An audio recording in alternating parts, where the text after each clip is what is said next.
কল্পনা করুন, আপনাকে আল্লাহ হুকুম দিলেন আপনার সবচেয়ে প্রিয় সন্তানকে কুরবানি দিতে হবে। আপনি কি পারবেন নিজের বুকের ধনকে ছুরির নিচে শুইয়ে দিতে? এটা শুধু একটা গল্প নয়, এটা বাস্তব, এটা ইতিহাস। আর সেই ইতিহাসই আজও কোটি কোটি মুসলমান পালন করছে ঈদুল আজহাতে। কুরবানি মানে শুধু পশু জবাই নয়, কুরবানি মানে হচ্ছে আল্লাহর জন্য নিজের ভালোবাসাকে কুরবানি দিতে শেখা। আসুন জানি সেই ইতিহাস যা কাঁপিয়ে দিয়েছিল আকাশ পৃথিবী।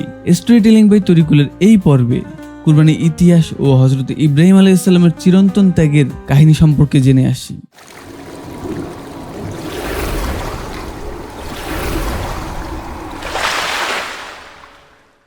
সময়টা আজ থেকে প্রায় 4000 বছর আগের। একজন নবী হযরত ইব্রাহিম আলাইহিস সালাম, তিনি আল্লাহর একজন পরম প্রিয় বান্দা। তিনি বহু বছর দোয়া করার পর সন্তান লাভ করেছিলেন, হযরত ইসমাইল আলাইহিস সালাম। এক রাতে ইব্রাহিম আলাইহিস সালাম স্বপ্নে দেখলেন তিনি তার ছেলেকে কুরবানি করছেন। পরপর 3 রাত একই স্বপ্ন। তিনি বুঝলেন এটা আল্লাহর পক্ষ থেকে আদেশ। তিনি তার ছেলেকে বললেন, ইসমাইল, আমি স্বপ্নে দেখেছি তোমাকে কুরবানি করছি, তুমি কি বলো? ইসমাইল আলাইহিস সালাম নির্ভয়ে বললেন, আব্বা, আপনি যা আদিষ্ট হয়েছেন তাই করুন, ইনশাআল্লাহ আমাকে আপনি ধৈর্যশীলদের একজন হিসেবে পাবেন। সূরা আস-সাফাত। ইব্রাহিম আলাইহিস সালাম ও ইসমাইল আলাইহিস সালাম চললেন মিনার দিকে। পথে শয়তান তাদের বাধা দেওয়ার চেষ্টা করলো। ইব্রাহিম আলাইহিস সালাম শয়তানকে 3টি স্থানে পাথর নিক্ষেপ করলেন। এই স্মৃতিতেই হজে রামি জামারাত বা শয়তানকে পাথর মারার রীতি আছে। অবশেষে তারা পৌঁছালেন সেই জায়গায়। ইসমাইল আলাইহিস সালাম চোখ বেঁধে শুয়ে পড়লেন। ইব্রাহিম আলাইহিস সালাম ছুরি চালালেন, কিন্তু আশ্চর্যজনক ভাবে ছুরি কাটলো না।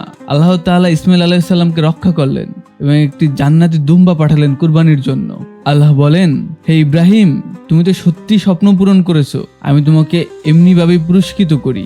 এটাই ত্যাগ, এটাই ভালোবাসা, এটাই ঈমানের আসল মর্ম।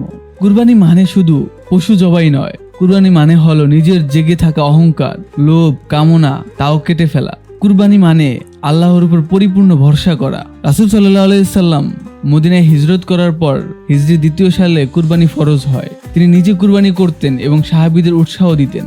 হাদিসে এসেছে, কুরবানির দিনে সবচেয়ে উত্তম কাজ হলো কুরবানি করা। তিরমিজি। ইসলামী নিয়মে যিনি নিসাব পরিমাণ মালিক তার উপর কুরবানি ওয়াজিব। পশু হতে হবে নির্দিষ্ট বয়সের ও নির্দোষ। কুরবানির গোশত 3 ভাগে বিভক্ত করা সুন্নত, নিজের জন্য, আত্মীয় বন্ধুদের জন্য, গরিবদের জন্য। আজকের দুনিয়া অনেকেই কুরবানিকে শুধু গোশতের উৎসব মনে করে, অনেকে আবার তা নিয়ে অপচয় করে, দেখানদারি করে। অথচ কুরবানির আসল শিক্ষা হলো আল্লাহর জন্য ত্যাগ। আপনার মনের পশুকে কেটে ফেলুন, আপনার অহংকার, গর্ব, অন্যায় এগুলোকে প্রথমেই কুরবানি করুন। হযরত ইব্রাহিম আলাইহিস সালাম আমাদের দেখিয়ে দিয়েছেন ঈমানের সর্বোচ্চ স্তর। হযরত ইসমাইল আলাইহিস সালাম দেখিয়েছেন কিভাবে সন্তানও হতে পারে আত্মত্যাগের প্রতীক। আজ আমাদের প্রশ্ন করা উচিত, আমি কি আমার নিজেকে আল্লাহর জন্য কুরবানি করতে পারি? এই ঈদে আসুন শুধু পশু নয়, নিজের ভিতরের পশুত্বকেও কুরবানি দেই, যেন আমাদের কুরবানি কবুল হয় আল্লাহর দরবারে। যদি ভিডিওটি আপনাদের ভালো লেগে থাকে তাহলে লাইক দিন, সাবস্ক্রাইব করুন আর শেয়ার করুন, যাতে অন্যরাও উপকৃত হতে পারে। আল্লাহ হাফেজ।